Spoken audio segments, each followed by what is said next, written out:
વાર્તાનું નામ છે ટણા ટોકરી વાગે છે. ગંગા કાંઠે એક ડોશી રહે.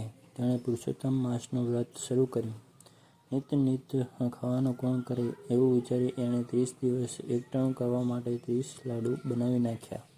ડોશી નાહી ધોઈ ભગવાનની આરતી ઉતારતા ટોકરી વગાડે ત્યાં તો ભગવાન બાળક સ્વરૂપે આવે અને કહે, માજી, ખૂબ ભૂખ લાગી છે, એક લાડુ આપો ને. ડોશીએ તો 30 લાડુમાંથી એક લાડુ છોકરાને આપ્યો. બીજો દિવસ થયો અને ટોકરી વાગી. ટણા ટોકરી વાગે છે, પુરુષોત્તમ લાડુઓ માંગે છે.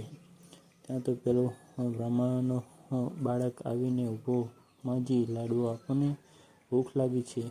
ડોશી બહુ જ દયાળુ હતી. તેણે તો બીજે દિવસ પણ બ્રાહ્મણ બટુકને લાડુ આપી દીધો અને પોતે ઉપવાસ કર્યો.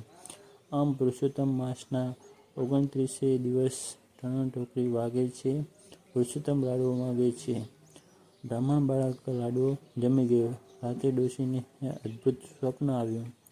સ્વપ્નમાં તેણે પોતે હંમેશા ભગવાનને લાડુઓ ધરાવે છે તેવું જોયું. ડોશીને નક્કી કર્યું કે પ્રત્યેક દિવસે જે બ્રાહ્મણ બાળક લાડુ માંગે છે તે બીજું કોઈ નહીં પણ ભગવાન પોતે જ છે.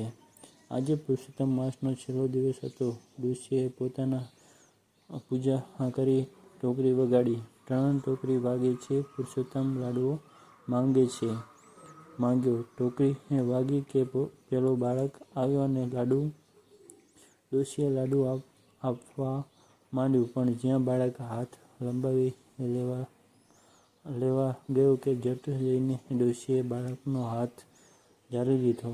ડોશી કહે, ભગવાન, હું કાંઈ કાચી નથી, હવે તો મને સાથે જ લઈ જાઓ.